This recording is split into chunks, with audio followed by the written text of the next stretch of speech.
Емануела без каталог има 30%.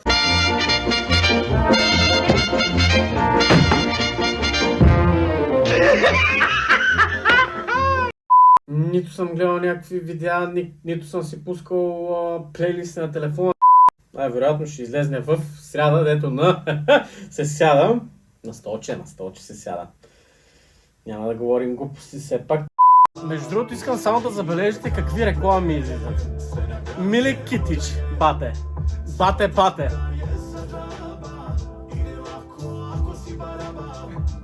Това беше супер неочаквано, даже не го очаквах.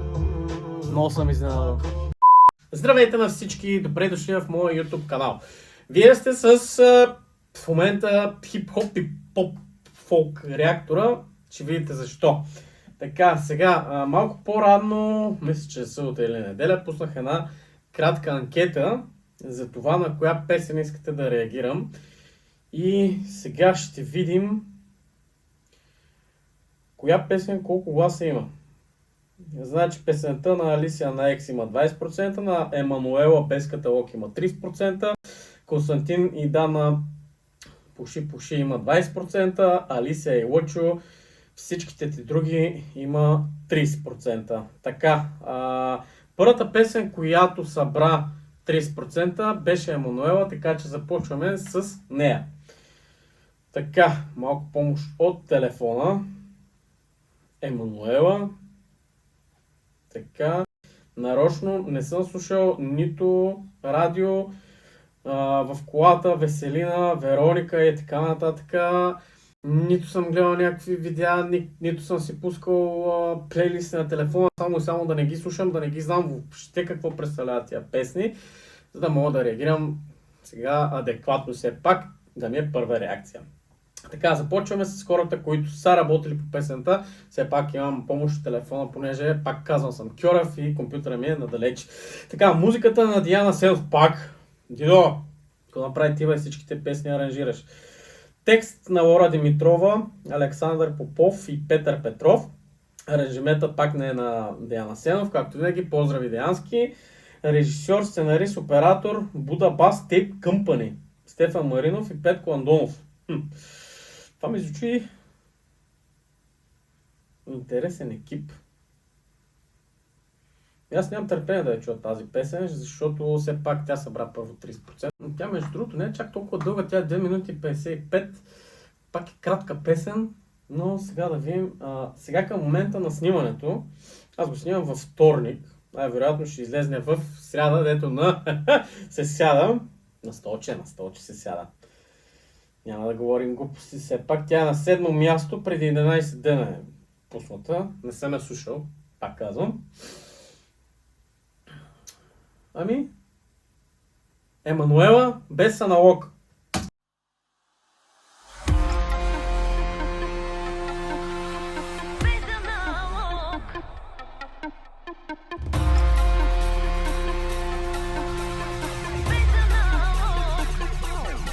За връзка трудна съм, но по тебе луда съм. Ела в моя сън, за да ти призная. Си по всички параметри. Най-голям суми и в сантиметри. Дали си мой, признай, всичко твое най-най. Да те обичам и дай, ти си моя рай. Вкарай ми го до край, твоя поглед жесток. Се го удряме ток, а ти си без аналог.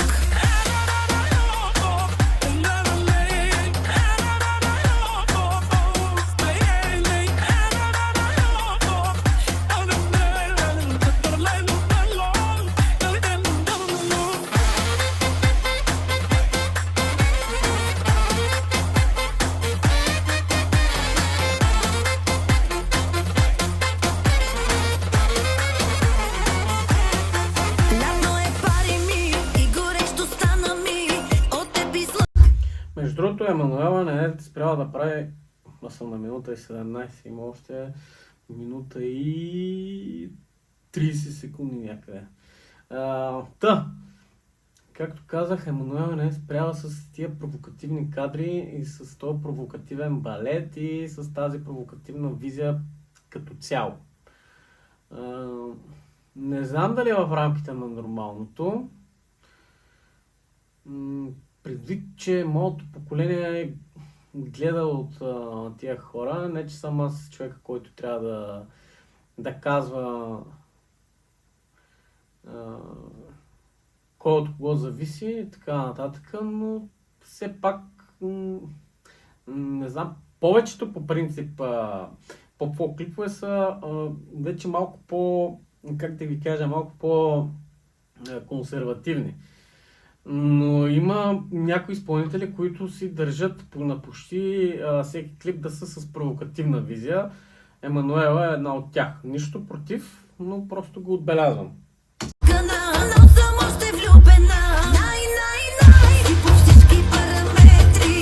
Най-голям суми и в сантиметри. Дали си мой признай, ай, всичко твое най-най. Те обичам и дай, ти си моя рай. Вкарай ми го до край, твоя поглед жесток. Се го удряме так, а ти си без аналог. И малко тук в текста ме навява на някакви развратни мисли. Пак и текстовете, и визията са и доста така провокативни. И между другото искам да отбележа друго нещо за бита, понеже аз съм се усилил тук баса. Песента има много як бас в интерес на истината, направо кърти. Без аналог.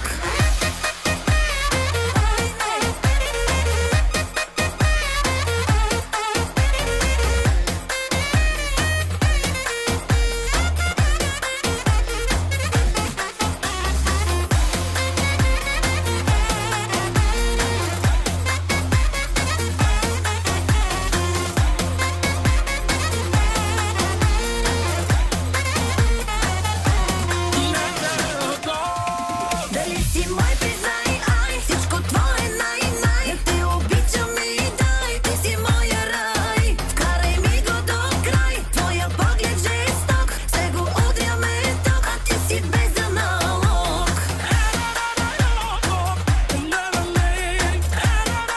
А ти си без аналог.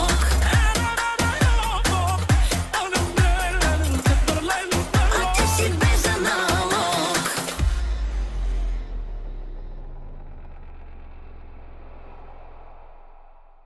В интерес на истината, искам и друго нещо да отбележа, че на тия сцени, на които Емануела танцува, се справят доста добре.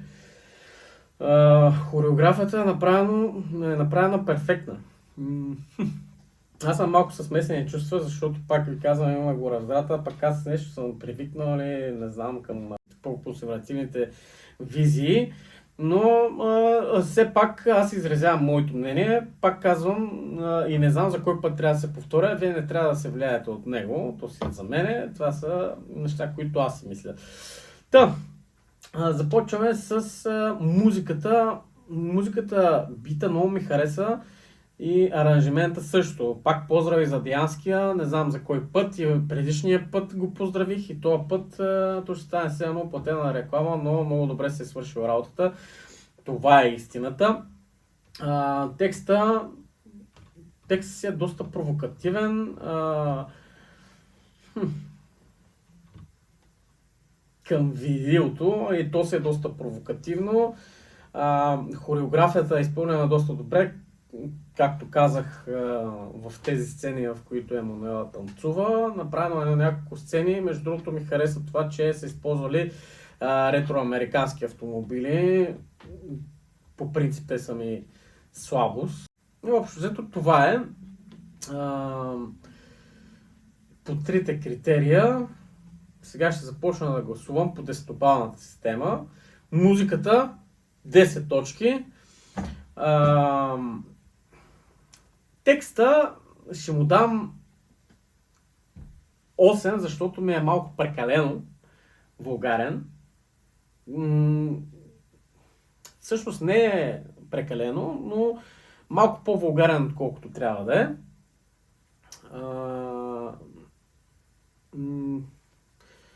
И за видеото ще дам...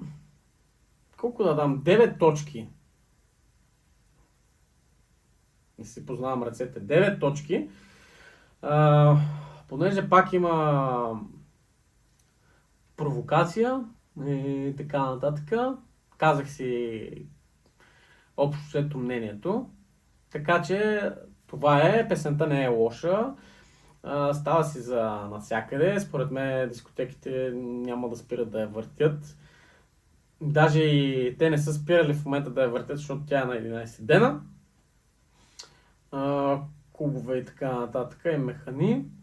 Емануела като цяло е изпълнител, който има доста участия, има доста песни, които са били хитове и които са хитове и в годините, и в момента. Така че пожелавам успех за напред. И общо взето това е. Вие бяхте с хип-хоп, да, друг път. Вие бяхте с поп-фолк реактора. Аз бях Цветомир Цонев. Чао и до нови срещи!